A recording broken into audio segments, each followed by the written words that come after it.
também o nosso programa pela internet. É muito bom que você divulgue e veja os principais programas que nós temos lá. www.tv7lagoas.com.br. Vai em programas locais, escolhe lá a nossa sala de visita para você acompanhar, viu? Muita coisa interessante, muitos convidados que já passaram por aqui. E hoje, conversando com o Dr. Renato Porcino, que é otorrino, e também ele é proprietário da Clínica do Sono aqui em Sete Lagoas. Dr. Juliano, fisioterapeuta, já tem uma cadeira cativa aqui na sala de visita, tá sempre voltando, cadeira aí, né? Bacana. Mas me conta, nós falamos de lombalgia, mas não falamos do tratamento, né? Das dores lombares. Quais seriam? Existem inúmeros tratamentos disponíveis, né? Você pode tratar só os sintomas, né? Tem muita gente que usa medicamento que, na verdade, você não está tratando do problema, você está tratando da repercussão do problema, né? Na sua coluna. Hoje tem pilates, hoje tem acupuntura, tem a fisioterapia tradicional. Ameniza, cura ou trata? Me explica isso aí. Ok. A pessoa tem que ser parte integrante do processo de cura, né? Então a pessoa tem que aprender a lidar melhor com o corpo, lidar melhor com a coluna dela. Respeitar, né, o corpo, né? Estereotipa, né? Não ficar abaixando, mas é com muito religioso isso aí, não? Não são, ficar abaixando, mas são pequenos hábitos que vão se acumulando e vão transformando uma coisa maior. É verdade. Então a gente tem que fazer alguns pequenos ajustes na vida da gente para poder ter uma saúde melhor. Isso vale para tudo, né? E poder dormir, né? Que é o principal foco do programa. E poder dormir. Porque todo torto, trabalhou lá, pegou peso até, abaixou, levantou o dia todo, aí tá com aquele monte de dor, aí não dorme, né, doutor Renato? Não dorme. Aí vai pra clínica. Dor é uma causa de sono fragmentado, né? Então, quando a gente fala em doença do sono propriamente dita, tem que se excluir outras causas de problemas de saúde como causadores de doenças do sono, né? Que podem atrapalhar o sono. Então, por exemplo, uma pessoa deprimida vai dormir mal, mas ela tem um problema de sono, especialmente? Não. Então, muitas vezes você trata a depressão, vai melhorar o sono. Você trata a ansiedade, vai melhorar o sono. Você trata um problema de tireoide, você vai melhorar o sono. Então tem muita coisa. Você trata um coisa, problema respiratório, que é o foco principal, você vai melhorar o sono. E quais são os principais problemas respiratórios que atrapalham as pessoas de dormirem bem à noite? De um modo geral, obstrução nasal. O que seria isso popularmente pra gente Nariz entender? entupido. Ou, na verdade, triste, a gente não né, vai Gil? falar... O Gil fez até uma expressão que já teve isso. De não só nariz entupido, como uma obstrução em qualquer nível das vias aéreas. Então a gente está falando desde os quadros de rinite, seja ela alérgica ou seja ela viral, que é o resfriado, desvios de septo, adenoide, amígdalas, né? O próprio sobrepeso, porque o Gil até falou que isso pode atrapalhar na coluna, o excesso de peso, e atrapalha muito no sono, porque a gente não engorda só no braço, nas pernas, na barriga, a gente engorda inclusive no perímetro do pescoço. O pescoço fica mais grosso, comprime um pouco mais as vias aéreas, e isso causando obstrução e o sono interrompido e o sono de má qualidade. Que coisa, Renato. E então é tudo isso. As pessoas chegam questionando lá, né? E você, como otorrino, passou a se preocupar com essa outra questão. Por que as pessoas não estão dormindo? Por que as pessoas têm problema? Na verdade, eu entrei na medicina do sono justamente porque eu, como otorrino e cirurgião, quando eu vim para cá, quase ninguém estava operando cirurgias de otorrino.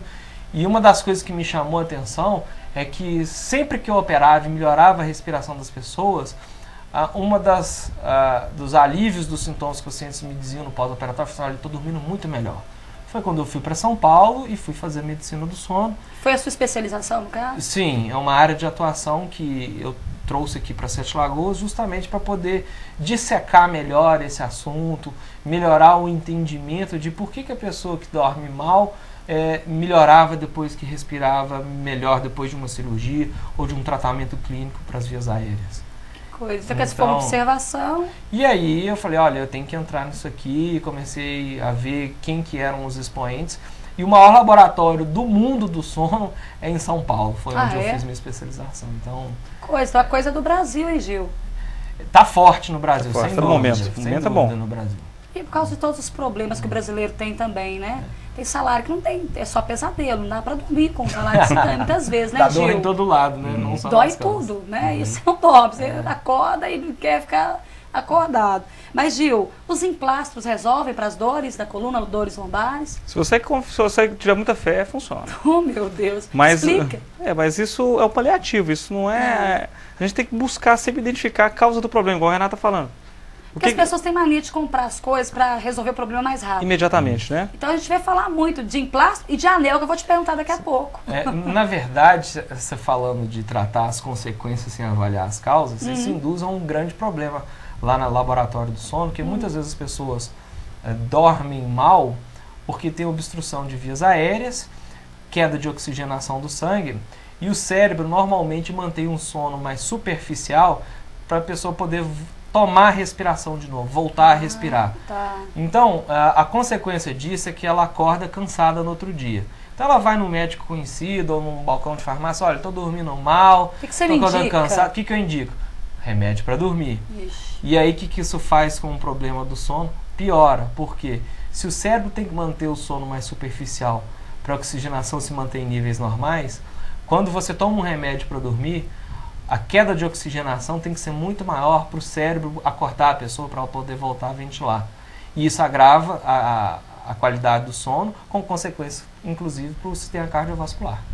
Que coisa que ele está falando, e eu pensei num agravante também muito sério na sua área, que às vezes as pessoas precisam de cirurgia para corrigir esses problemas lombares também, né, Gil? Tem casos extremos? Isso é a minoria dos casos. Minoria, mas tem, né?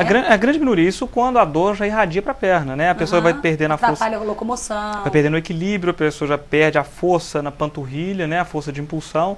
Aí sim já é um indicativo cirúrgico.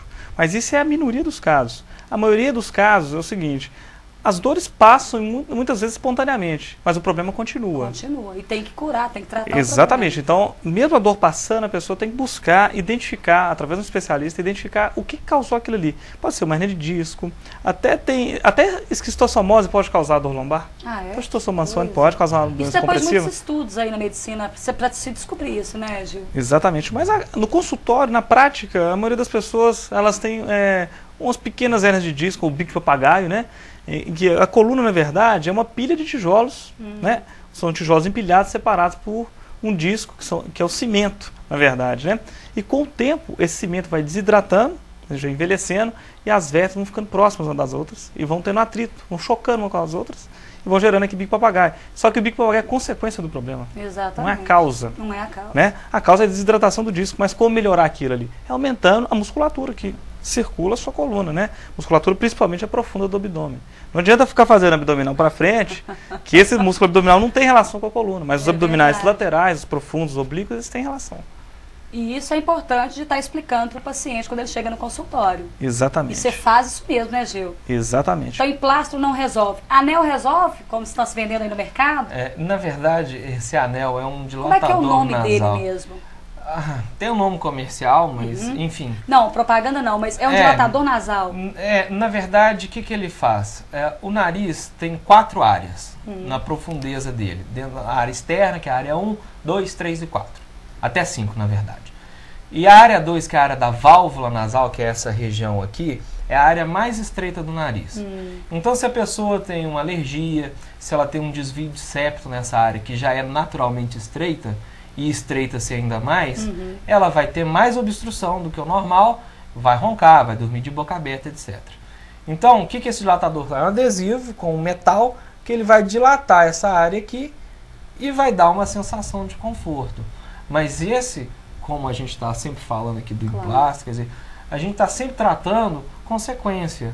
Né? Então a causa do problema continua. Tirou o adesivo, está lá. Então eu vou ter que usar o resto da vida do adesivo se eu quiser. Se isso é para uma quantidade ínfima da população. Por exemplo, se uma pessoa tem uma apneia, você pode colocar o adesivo que você quiser. Isso não vai resolver. Exato. Isso não tem nada a ver com a obstrução meramente nasal. Porque a obstrução dos apneicos ou dos grandes roncadores, ele não é restrita só no nariz. O nariz faz parte, mas a faringe faz parte, a laringe faz parte, a glote faz parte, a subglote faz parte. Então você todo tem conjunto, né, doutor Você tem que avaliar a via aérea inteira. Para chegar a um diagnóstico completo. Para saber aonde que está o problema, se o problema é de tratamento cirúrgico, se ele é de tratamento medicamentoso, se a gente vai usar o CPAP, que é uma máscara ligada a um compressor de ar, que ele vai manter as vias aéreas abertas. E isso aí depende de uma avaliação especializada para saber qual que é o melhor problema, qual que é a melhor solução. O mesmo sintoma, né, em uma pessoa de idade diferente, de gênero diferente, tamanho diferente, Cada caso é um caso. É o ronco, né, ou é a sonolência, mas o tratamento é muito diferente às vezes. A apneia, só pra gente não deixar de falar disso, o que quer dizer mesmo? O que é? A apneia é a pausa respiratória que acontece nas pessoas que roncam. Não são todas as pessoas que roncam que têm apneia, mas nos casos graves é quase que regra.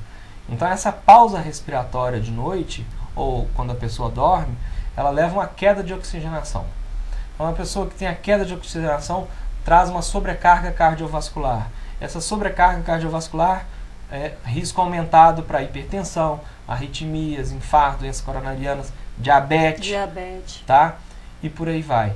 E a gente tem a gradação, não é só a gente, eu vejo meu marido ou minha mulher roncando, nunca vi ele parar de respirar, então ele não tem apneia, então ele não tem problema. Não. Antes da apneia, que é aquela pausa marcada da respiração, você tem situações de estresse respiratórios que também são um problema e que clinicamente você não percebe como uma parada de respiração. Né? Que aquela parada clássica é a pessoa que ronca, ronca, ronca, some, né? Para. Às vezes até o cônjuge fica preocupado, quer cutucar para poder voltar. Aí depois volta, né? Aí ronca, ronca, ronca. Esse despertar, né, é um que a gente chama de ronco ressuscitador. Então a pessoa acorda ou vem no consultório e fala assim: Renato, eu estou acordando com o meu próprio ronco. E na verdade não é o ronco que acordou. É a pausa respiratória. É a pausa respiratória que precedeu o ronco. Mas como ela estava dormindo, ela não tem consciência que ela parou de respirar. Renato. Isso nesses anos aí, observando o pessoal, você tem chegado às conclusões, e claro, isso é o laboratório, ele dá um diagnóstico muito claro. É um gráfico que é muito, assim, é triste de ver numa pessoa, mas para quem gosta igual eu, é uma maravilha, é muito fácil de se ver, de fazer um bom diagnóstico. E o tratamento, a gente já está com 3 anos de clínica, tem muita gente tratada, entendeu? Gente que...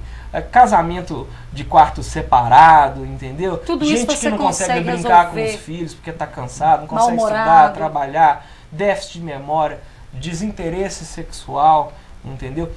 Humor instável, né? Quem consegue ficar feliz dormindo mal o tempo todo? Tudo isso associado, né, aos problemas. Então, quem dorme bem, vive bem. E as pessoas negligenciam isso. Tá certo. Renato, quero trazê-lo aqui novamente para a gente continuar falando desse assunto e de outros que a gente não pôde falar aqui. Te parabenizar, te agradecer. Que bom, acho que muita coisa que foi falada hoje serviu para muita gente que precisava ouvir para resolver o problema com ele ou com alguém próximo, né? As pessoas dão pouca importância, né? E querem sempre o caminho mais rápido, né? E se atalho fosse bom, era o caminho, né? Não era o atalho. Não é. Então tem que ser investigado, tem que ser avaliado e tratado. E tratamento, às vezes, a gente é tão simples, entendeu? Uma boa higiene do sono, né? Quer dizer, dormir não é simplesmente apagar. Tem um processo ativo para você dormir que precisa ser treinado desde a criança, né? Até no adulto e principalmente nos velhinhos, né? Que às vezes falam que tem insônia e você vai destrinchar a vida do velhinho, ele não tem insônia. O velhinho dorme menos mesmo, é natural. É só adequar para a família isso aí, esclarecer, muitas vezes resolve. Obrigada mesmo, viu? Mas você tem que voltar para a gente continuar esse assunto. Tem muita coisa para a gente falar. É muito bom mesmo. Parabéns pela clínica, parabéns aí pelo trabalho. Obrigado. Gil, te agradecer também por você ter vindo, comentar com a gente esses assuntos também. Sempre por seu bom humor, traz aí realmente alegria também para a nossa sala de visita. Obrigado. E te parabenizar, sei que tem muita coisa também, né, que você está fazendo aí no momento. E te convidar para voltar um outro dia para a gente continuar conversando. Muita coisa para falar da sua área também. Agradeço pelo convite. Voltarei assim que for chamado. Agradeço o Renato também, que já me ajudou no casamento, né? Minha esposa, inclusive, já fez tratamento com ele. Que bom. Salvador da Pátria, né, Gil? É bacana, viu? Bacana. Pode ajudar um pouco. Obrigada, tá? Até o próximo, então. Imagina. E a você que me acompanhou, eu agradeço mais uma vez. Deixo um beijo grande para todos e até o próximo programa. Promoção imperdível para Caldas Novas. Saída no dia 9 de junho, retorno no dia 13 de junho. R$ 588 ou 10 vezes de R$ 58,80 sem juros. Aproveite!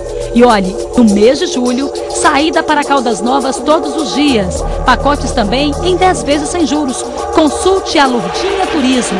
Passagens aéreas e terrestres para todo o Brasil em condições muito especiais. Rua Laçanci Cunha, 107, Sala 6.